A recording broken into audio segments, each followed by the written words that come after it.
Baharudin Yusuf Habibie lahir di Parepare, Sulawesi Selatan pada tanggal 25 Juni 1936. Habibie merupakan putra dari pasangan Abdul Jalil Habibie dan R.A. Tuti Marini Puspawardoyo.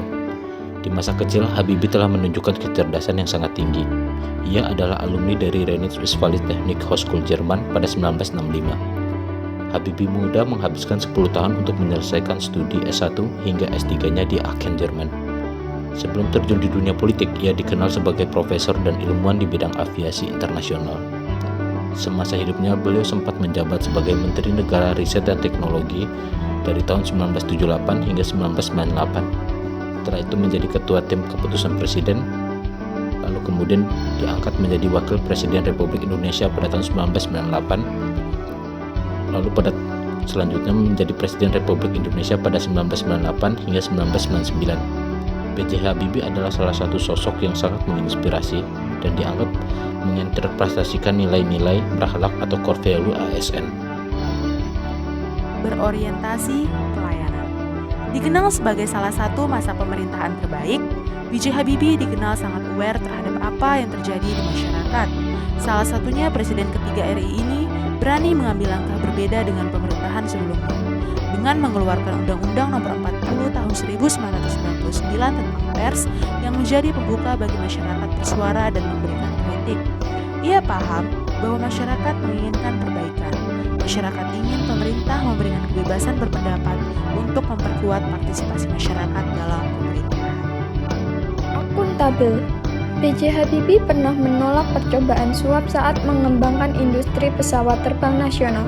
Saat itu, seorang pengusaha berusaha mendekatinya dan menawarkan berbagai macam hadiah, yaitu berupa jam mewah, wanita, dan uang. Menurut B.J. Habibie, proses pengadaan barang dan jasa di pemerintahan harus terbebas dari praktek korup. Setiap penguasa harus bisa menghindari diri dari penyimpangan. Nilai kompeten pada diri B.J. Habibie sudah terbentuk sejak kecil. Dengan cara meningkatkan kompetensi dirinya, beliau hanya menghabiskan waktu 4-5 jam untuk tidur. Sisa waktunya ia gunakan untuk mempelajari lingkungan di sekitarnya. Selain itu, beliau menghabiskan waktunya selama 7,5 jam untuk membaca buku dan menulis. Dengan perilaku tersebut menjadikan B.J. Habibie sosok yang cerdas dan berwawasan luas. Hingga pada tahun 1965, beliau mendapatkan gelar doktor insinyur dengan predikat summa cum laude di Jerman. Pada saat B.J. Habibie bekerja, beliau juga menunjukkan kualitas dirinya dengan meraih berbagai prestasi dan menciptakan penemuan, yaitu seperti teori keretakan atau crack progression theory, pembuatan pesawat pertama di Indonesia yang dirancang oleh B.J. Habibie, dan mengatasi krisis saat beliau menjabat menjadi presiden ketiga, yang salah satunya dengan cara reformasi ekonomi. Di masa kepemimpinan yang sangat singkat, Presiden B.J. Habibie turut berjasa dalam menciptakan keharmonisan di Indonesia dengan menghapus diskriminasi terhadap masyarakat minoritas. Salah satunya adalah B.J. Habibie menerbitkan Inpres nomor 26 tahun 1998 tentang menghentikan penggunaan istilah pribumi dan non-pribumi dalam semua perumusan dan penyelenggaraan kebijakan.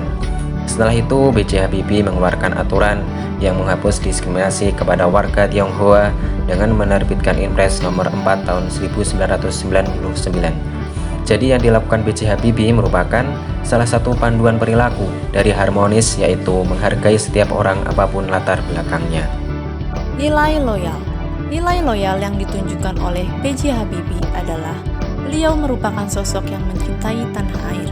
Dibuktikan saat beliau menjabat sebagai Presiden Direktur Perusahaan Pesawat Terbang di Jerman pada tahun 1976.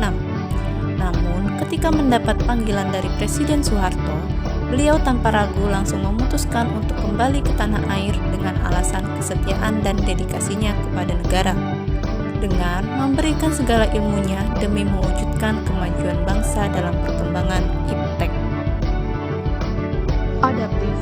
Bapak B.J. Habibie merupakan sosok yang inovatif. Inovasi-inovasi beliau dalam dunia penerbangan sudah sangat dikenal, bahkan di kancah internasional. Selain di dunia penerbangan, ketika masa jabatannya sebagai Presiden Indonesia, beliau juga selalu berusaha membenahi ekonomi Indonesia dengan inovasi-inovasinya di sektor industri melalui pemanfaatan teknologi. Gebrakan Bapak Baharudin Yusuf Habibie saat menjabat sebagai Menristek diawali dengan keinginannya untuk mengimplementasikan visi Indonesia, yaitu bertumpu pada riset dan teknologi, khususnya pula pada industri strategis yang dikelola oleh PT IPTN yang sekarang bernama PT Dirgantara Indonesia, PT Pindad, dan PT PAL Indonesia. Targetnya Indonesia sebagai negara agraris dapat melompat langsung menjadi negara industri.